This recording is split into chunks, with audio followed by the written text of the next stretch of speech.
Hello, my name is Denise Dowling. I'm the Park Superintendent here at Trail of Tears State Park. The Department of Natural Resources and the Division of State Parks welcomes you to our virtual public meeting. Trail of Tears State Park is located along the Mississippi River in southeast Missouri, close to Jackson and Cape Girardeau. We're about 2 hours south of St. Louis. The mission of the Missouri State Park System is to preserve and interpret Missouri's finest natural landscapes, to preserve and interpret Missouri's finest cultural landmarks, and to provide outdoor recreational opportunities.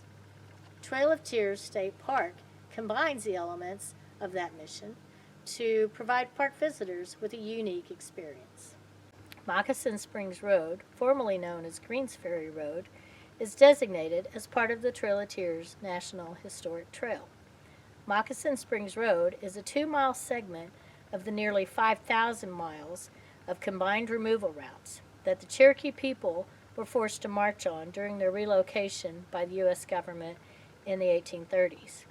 During the winter of 1838 and 39, thousands of Cherokee waited in southern Illinois to be ferried across the Mississippi River and used this road on their arduous journey west towards Indian Territory, also known as Oklahoma today. The Mississippi River serves as a crossroads, being utilized by indigenous people as well as early European explorers like Marquette and Joliet in 1673, and later their American counterparts, Lewis and Clark, in 1804, which puts the park on the Lewis and Clark National Historic Trail as well.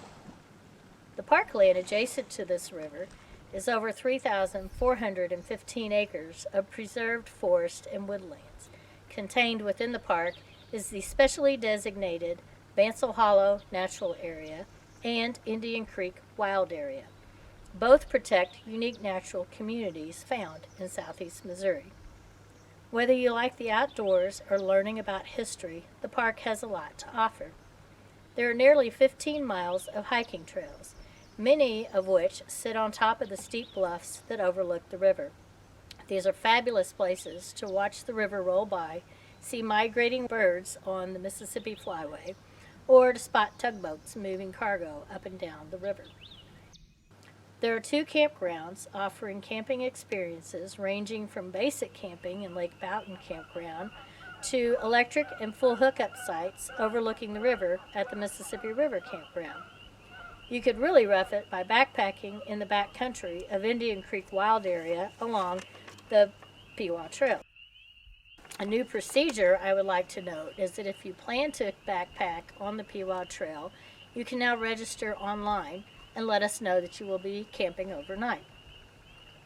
Lake Boughton encompasses 15 acres that has a designated swimming beach and offers opportunities for fishing, kayaking, and boating. The area around the lake has some of the best picnic spots in the park to just get away and enjoy some quiet time. If you have any questions, you need help navigating the park, or just want to learn more about the natural features or the history, the Visitor Center and our staff are here to help. There's a lot going on behind these scenic views. Maintaining the natural resources of the park requires over 2,000 acres of prescribed burns and an ever-growing list of invasive species to be managed. Routine maintenance keeps staff busy throughout all seasons. In the last year, park staff have repainted the overlook with the help of volunteers, repainted the roadside guardrails, and the main gates as well. Sometimes the work isn't as obvious to the visitor. In the last year, a larger project has been in progress that involves replacing the wastewater system at the Visitor Center and converting the wastewater lagoon to a septic tank and lateral line system in Lake Boughton Campground. Both of these projects are in their final stages. Some planned projects in the near future include updating the main entrance sign, making some improvements to one of the well houses, and replacing a roof. Thanks to a bond issue that passed last October, the Lake Boughton Campground will be renovated to convert most of the basic sites to electric and/or sewer hookup sites. That should happen within the next 5 years. On a final note, I would like to recognize Danny Counts, the Assistant Superintendent here at Trail of Tears State Park. He received the division, the department, and the state team member of the month. We're very lucky to have Danny here at Trail of Tears. He's great at troubleshooting and resolving any kind of problems and making sure that everybody is safe. We have a great team here at Trail of Tears, and I would also like to acknowledge Matt Dubs, Tim Mueller, Ben Mayfield, and Steve Shell.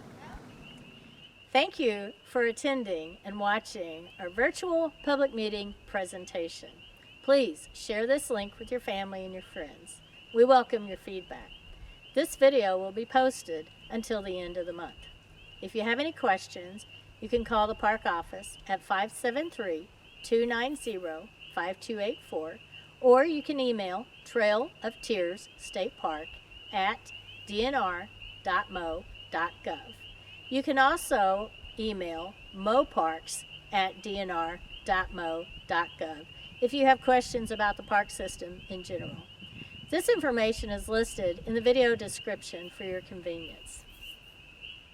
Thanks to Missouri citizens, the park system is funded by 1/2% Parks, Soils, and Water Sales Tax. This allows free access to Missouri's 92 state parks and historic sites. Remember, you're always welcome in Missouri state parks.